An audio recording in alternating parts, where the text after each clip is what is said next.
ಕಾಯೇನ ವಾಚ ಮನಸೇಂದ್ರಿಯ ಇರುವ ಅನ್ನೋ ಶ್ಲೋಕ ನಿತ್ಯದಲ್ಲಿ ನೀವೆಲ್ಲ ಹೇಳ್ತೀರಿ ಅಂತ ನಾನು ಅನ್ಕೊಂಡಿದ್ದೇನೆ. ಆದರೆ ಶ್ರೀಮದ್ ಆನಂದ ತೀರ್ಥ ಭಗವತ್ಪಾದಾಚಾರ್ಯರ ಸಿದ್ಧಾಂತದ ಹಿನ್ನೆಲೆಯಲ್ಲಿ ಆ ಚೌಕಟ್ಟಿನಲ್ಲಿ ನಾವು ಚಿಂತನೆ ಮಾಡಿದಾಗ ಇದರ ವ್ಯಾಪ್ತಿ ಬಹಳ ದೊಡ್ಡದಿದೆ.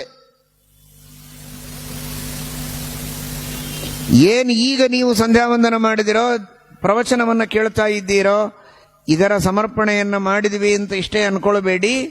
ಹಿಂದೆ ಮಾಡಿದ ಎಲ್ಲ ಕರ್ಮಗಳು, ಮುಂದೆ ಮಾಡುವ ಎಲ್ಲ ಕರ್ಮಗಳನ್ನು ಸಮರ್ಪಣೆ ಮಾಡುವುದಕ್ಕೆ ದೇವರು ಅವಕಾಶ ಕೊಟ್ಟಿದ್ದಾನೆ. ವಿಚಿತ್ರ ಒಂದು ನೋಡಿ, ಇವತ್ತೊಂದು ದಿವಸ ಮಾಡಬಹುದು, ನಾಳೆ ಮಾಡಿದ್ದನ್ನಷ್ಟೇ ನಾಳೆ ಮಾಡಬಹುದು. ಹಿಂದೆ ಮಾಡಿದ್ದೆಲ್ಲ ಮುಂದೆ ಮಾಡೋದನ್ನೆಲ್ಲ ಮತ್ತೆ ನಾಳೆ ಮಾಡ್ಲಿಕ್ಕೆ ಆಗೋದಿಲ್ಲ. ಯಾಕೆ ಆಲ್ರೆಡಿ ನಿನ್ನೆ ಮಾಡಿದ್ದೇವಲ್ಲ, ಮತ್ತೆ ಅದನ್ನೇ ಏನು ಹೇಳೋದು ಅಲ್ವಾ? ಹೊಸದನ್ನೇನಾದರೂ ಮಾಡಿದ್ರೆ ನಾನು ದೇವರಿಗೆ ಸಮರ್ಪಣೆ ಮಾಡಬೇಕು. ಯಾವುದನ್ನ ನಿನ್ನೆ ದಿವಸ ನಾನು ಸಮರ್ಪಣೆ ಮಾಡಿಬಿಟ್ಟೆ ಅದನ್ನೇ ಮತ್ತೆ ಮಾಡೋದೇನಿದೆ ಅಂತ ಹಾಗೇನಿಲ್ಲ. ವ್ಯವಹಾರದಲ್ಲಿ ಮತ್ತೆ ಮತ್ತೆ ಅದನ್ನೇ ಹೇಳುವಂತಿಲ್ಲ.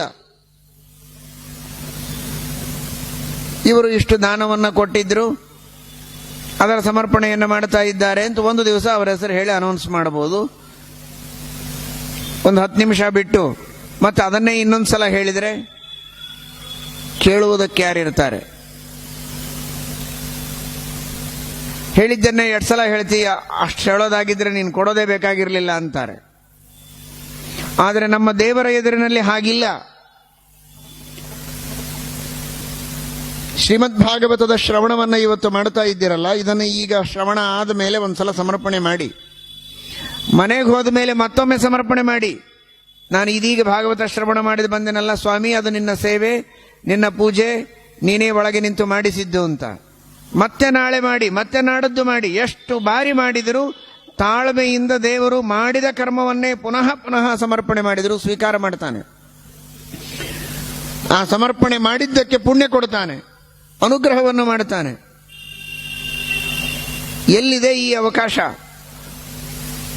ಯಾವ ಸರ್ಕಾರದೊಳಗಿದೆ, ಯಾವ ವ್ಯವಹಾರದೊಳಗಿದೆ? ಮಾಡಿದ್ದು ಒಂದು ಕರ್ಮ, ಸಮರ್ಪಣೆ ಮಾಡುವುದು 10, 100, 1000 ಬಾರಿ. ಅಷ್ಟು ಮಾರಿ ಸಮರ್ಪಣೆ ಮಾಡಿದ್ದಕ್ಕೂ ದೇವರು ಪುಣ್ಯ ಕೊಡ್ತಾನೆ. ಆದರೆ ಇದರ ದುರುಪಯೋಗ ಮಾಡಿಕೊಳ್ಳೋದಲ್ಲ. ಸಂಧ್ಯಾವಂದನ ಹಾಗಾದ್ರೆ ಒಂದೇ ದಿವಸ ಮಾಡ್ತೇವೆ, ದಿವಸ ಸಮರ್ಪಣೆ ಮಾತ್ರ ಮಾಡ್ತಾ ಹೋಗೋದು, ದಿವಸ ನಾವು ಮಾಡೋದಿಲ್ಲ ಅಂತ. ಸಂಧ್ಯಾವಂದನ ಬಿಟ್ಟಿದ್ದಕ್ಕೆ ಪಾಪವೂ ಇದೆ. ನೀವು ಎಂದೋ ಒಂದು ದಿನ ಮಾಡಿದ ಸಂಧ್ಯಾವಂದನೆಯನ್ನು ಸಮರ್ಪಣೆ ಮಾಡ್ತಾ ಹೋಗ್ತೀರಲ್ವಾ, ಅದಕ್ಕೆ ಪುಣ್ಯ ಇದೆ. ಆದರೆ ಪ್ರತಿ ದಿವಸವೂ ಸಂಧ್ಯಾವಂದನ ಮಾಡಬೇಕು ಅನ್ನುವ ವಿಧಾನ ಇದೆ. ವಿಹಿತ ಕರ್ಮವನ್ನು ಬಿಟ್ಟದ್ದಕ್ಕೆ ಪಾಪವೂ ಬರ್ತಾ ಹೋಗುತ್ತೆ. ಸಮರ್ಪಣೆಗೆ ಪುಣ್ಯ ಇದೆ ಅಂತ ಸಂಧ್ಯಾವಂದನ ಬಿಡೋ ಹಾಗಿಲ್ಲ, ಬಿಟ್ಟದ್ದಕ್ಕೆ ಪಾಪವೂ ಇದೆ. ಪಾಪ ಬರಬಾರದು. ವಿಹಿತ ಕರ್ಮವನ್ನು ಬಿಡದೆ ನಿತ್ಯ ಮಾಡಲೂಬೇಕು. ಮಾಡುವುದನ್ನು ನಿತ್ಯವೂ ಸಮರ್ಪಣೆ ಮಾಡಬೇಕು. ಎಕ್ಸ್ಟ್ರಾ ಪುಣ್ಯವನ್ನು ಪಡೆಯೋದಾಗಿದ್ರೆ ಹಿಂದೆ ಮುಂದೆ ಮಾಡಿದ ಸಂಧ್ಯಾವಂದನಗಳನ್ನು ಮತ್ತೆ ಮತ್ತೆ ಸಮರ್ಪಣೆ ಮಾಡಿದರೂ ಭಗವಂತ ಪುಣ್ಯ ಕೊಡ್ತಾನೆ. ಇದು ಸಮರ್ಪಣೆಯೊಳಗಿನ ರಹಸ್ಯ. ಅತೀತ ಏಷ್ಯಾನಪೀಹಯ, ಹಿಂದೆ ಮಾಡಿದ್ದು ಮುಂದೆ ಮಾಡುವುದನ್ನು ಸಮರ್ಪಣೆ ಮಾಡಬಹುದು ಅಂತ ನಾರಾಯಣ ಪಂಡಿತಾಚಾರ್ಯರು ಯೋಗದೀಪಿಕಾ ಗ್ರಂಥದಲ್ಲಿ ತಿಳಿಸ್ತಾರೆ. ಸುಮಧ್ವ ವಿಜಯ ಗ್ರಂಥದಲ್ಲಿಯೂ ನಾರಾಯಣ ಪಂಡಿತಾಚಾರ್ಯರೇ ವಾಯುದೇವರು ಈ ರೀತಿಯಾಗಿ ಮಾಡುತ್ತಾರೆ ಎನ್ನುವುದನ್ನು ಹೇಳಿಕೊಟ್ಟಿದ್ದಾರೆ. ಸಮರ್ಪ್ಯ ಕೃತ್ಯಾನಿ ಕೃತೀಕೃತಾನಿ ವ್ಯಾಸಾಯ ಭೂಮ್ನೆ ಸುಕೃತಾನಿ ತಾವತ್ ಕರಿಷ್ಯಮಾಣಾನಿ ಚ ತಸ್ಯ ಪೂಜಾಂ ಸಂಕಲ್ಪಯಾಮಾಸ ಸ ಶುದ್ಧ ಬುದ್ಧಿ. ಹನುಮಂತ ದೇವರು ಈ ರೀತಿ ಸಮರ್ಪಣೆಯನ್ನು ಮಾಡ್ತಾ ಇದ್ರು ಅಂತ ಉಲ್ಲೇಖ ಮಾಡುತ್ತಾರೆ ಸುಮಧ್ವ ವಿಜಯ ಗ್ರಂಥದಲ್ಲಿ. ಹಿಂದೆ ಮಾಡಿದ ಎಲ್ಲ ಕರ್ಮಗಳನ್ನು ಸಮರ್ಪಣೆ ಮಾಡಿದರಂತೆ, ಮುಂದೆ ಮಾಡುವುದನ್ನು ಶ್ರೀರಾಮಚಂದ್ರನ ಪಾದಾರವಿಂದಗಳಿಗೆ ಸಮರ್ಪಣೆಯನ್ನು ಮಾಡಿದರಂತೆ ಹನುಮಂತ ದೇವರು. ಈ ರೀತಿಯಾಗಿ ನೀವು ಮಾಡಿ ಅಂತ ಜಗತ್ತಿಗೆ ಶಿಕ್ಷಣವನ್ನು ಕೊಡ್ತಾರೆ ವಾಯುದೇವರು, ಹನುಮಂತ ದೇವರು. ಎಷ್ಟು ದೊಡ್ಡ ಲಾಭ ಇದೆ! ಶ್ರೀಮದಾಚಾರ್ಯರ ಸಿದ್ಧಾಂತದೊಳಗೆ ಇಂತಹ ಒಂದು ಸಮರ್ಪಣೆಗೆ ಅವಕಾಶವನ್ನ, ಶ್ರೀಮದ್ ಭಾಗವತಾದಿ ಗ್ರಂಥಗಳಲ್ಲಿ ಹೇಳಿದ ತತ್ವವನ್ನೇ ಶ್ರೀಮದಾಚಾರ್ಯರು ಎತ್ತಿ ತೋರಿಸಿ ಉಪದೇಶ ಮಾಡಿ ನಮಗೆ ತಿಳಿಸಿಕೊಟ್ಟಿದ್ದಾರೆ. ಅದನ್ನು ನಾರಾಯಣ ಪಂಡಿತಾಚಾರ್ಯರು ಸ್ಪಷ್ಟಪಡಿಸಿದ್ದಾರೆ. ಇಷ್ಟು ದೊಡ್ಡ ಅವಕಾಶ ಪುಣ್ಯ ಸಂಪಾದನೆಗೆ ಇದ್ದಾಗಲೂ ಮಾಡೋದಿಲ್ಲ ಅಂದರೆ ಎಂತಹ ಸೌಭಾಗ್ಯದಿಂದ ನಾವು ವಂಚಿತರಾಗ್ತಾ ಇದ್ದೇವೆ ಎನ್ನುವುದನ್ನು ತಿಳಿದುಕೊಳ್ಳಿ. ಅಂದರೆ ಇನ್ನೊಂದು ಭಾಷೆಯಲ್ಲಿ ಹೇಳುವುದಾದರೆ, ಒಂದು ದಿನ ಕೆಲಸ ಮಾಡಿದ್ದು ಅದೇ ಕೆಲಸ ಮಾಡಿದ್ದನ್ನು ಮತ್ತೆ ಮತ್ತೆ ಹೇಳಿ ಸಂಬಳ ಇಸಿಕೊಂಡಂತೆ. ಮಾಡಿದ್ದು ಒಂದೇ ದಿವಸ ಕೆಲಸ, ನಿನ್ನೆ ಕೆಲಸ ಮಾಡಿದ್ನಲ್ಲ ಅಂತ ಮತ್ತೆ ಇವತ್ತು ಸಂಬಳ ಇಸ್ಕೊಳ್ಳೋದು, ಮೊನ್ನೆ ಮಾಡಿದ್ನಲ್ಲ ಅಂತ ಮತ್ತೆ ಇಸ್ಕೊಳ್ಳೋದು, ಅದೇ ಕೆಲಸಕ್ಕೇನೆ. ಯಾರು ಕೊಡ್ತಾರೆ? ನೀವು ಕೊಡ್ತೀರಾ? ನಿಮಗೆ ಯಾರಾದರೂ ಕೊಟ್ಟಿದ್ದಾರಾ?